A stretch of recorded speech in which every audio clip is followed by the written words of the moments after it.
Okay, and our guest today is Dan. You all know Dan from church. And he's going to Except tell Tricia you. doesn't. Oh, you don't. Let's go around the table and say our name. That's Pat. right, Beth and Tom talk about you Yeah. all the time, so I feel like I know you. Yeah. I won't tell you what they say. And this is Tricia, I'm Tricia. Jones, Carolyn, Loretta.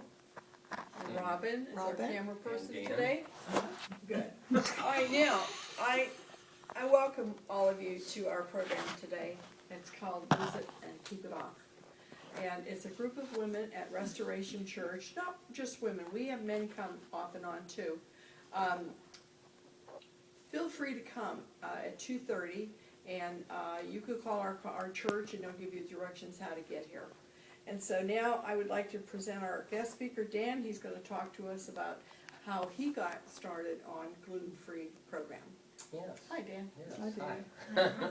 And I'm glad to be here and do this. I kind of bungled into this, really, because first of all, I'm not an expert on gluten-free. I just had, I became that. I kind of segued into it because, and I'll explain to you how that happened.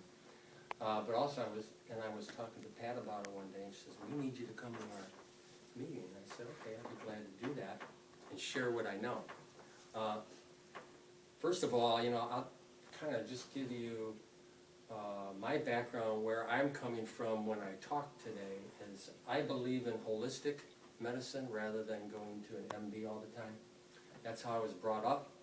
I believe it makes sense to the Christian to look at their health in a more holistic approach, as well as nutrition. Holistic meaning it's the treatment and care of the whole body, the soul, and the spirit. That's why it makes sense to Christians. Right. Because we know we're triune beings according to the scriptures. And it seeks to find the cause of the problem and not just treat the symptoms. When you go to MD, they treat the symptoms. That's what they're trained to do. Yeah.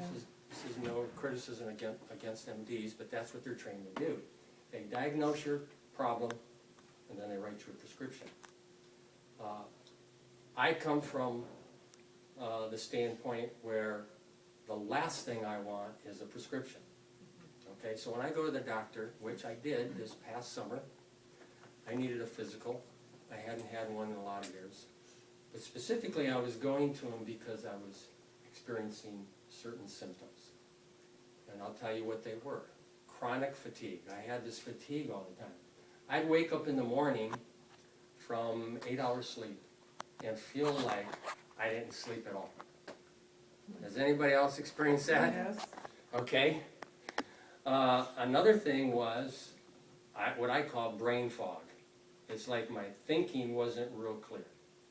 It'd be kind of foggy. And another thing was periodic depression for no reason at all. And I go, what is this? Why is this happening to me? And I didn't understand it. Didn't know what it was. That's why I went to the doctor. And the doctor did all these tests, of course, and he found my cholesterol is a little high, nothing to worry about. I don't have to go on Lipitor, which, by the way, this is what he gave me after my physical. He said, I want you to, and everybody knows about this, eat fewer high-fat foods, or the bad fat, okay?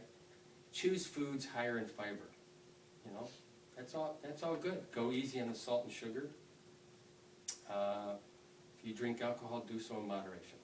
Basically, he told me to cut down on the fat, and if you read the nutrition labels, he said stay below 10%. Not bad things. So I go on my merry way, and I'm doing those things, not feeling any difference. So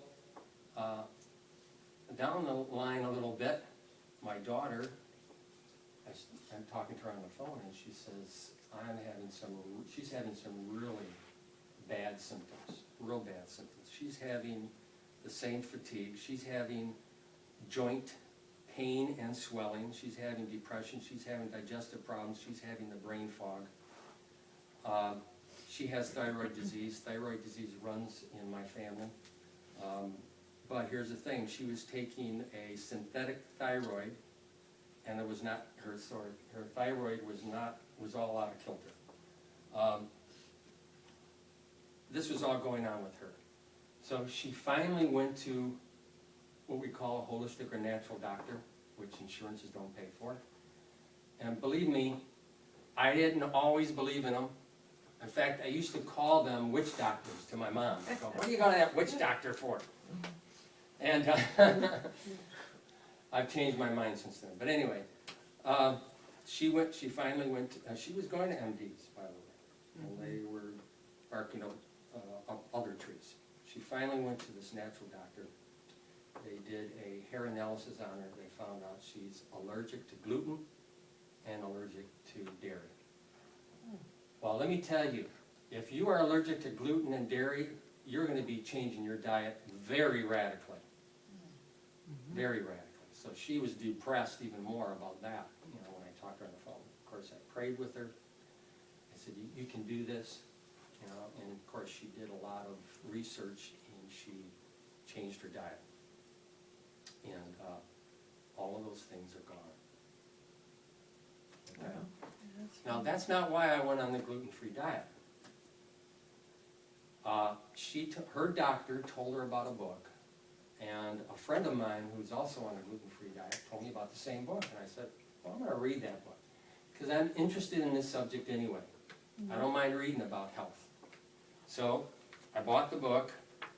It's called Wheat Belly. It's by an MD, Dr. William Davis, and basically, this book is focused on one grain, wheat, okay? And he gives you a complete, thorough analysis of why today's wheat is bad for you and what it does to you, to your body, and how it gives you all of these symptoms that I'm talking about. So I'm going to talk about that a little more as we go along, but I first wanted to say that I am a firm believer in being proactive in your health, in your health care. In other words, what I mean by that is I do not go to the doctor. I do go to the doctor, but I don't go to him, and whatever they say, boom, I am religious to do exactly what they say. I do research. I'm more proactive in it, okay? I learned a lot from Dr. Mom, because Dr. Mom was into healthy and holistic long before it was in vogue, and she brought us up that way. When I was growing up, I felt, she's wacko. When I get older, I'm not going to eat like this. Yeah. But now I look at her as, thank you, Mom, thank you. So, anyway, so you need to be proactive in your health care, but you also need to be proactive in your nutrition. Proactive meaning, our doctors mean well, but they are not in the business, in the nutrition business. They're in the medical business of treating your symptoms, okay, with drugs. So you have to get in that business of treating yourself naturally, in many cases, and nutrition the same way.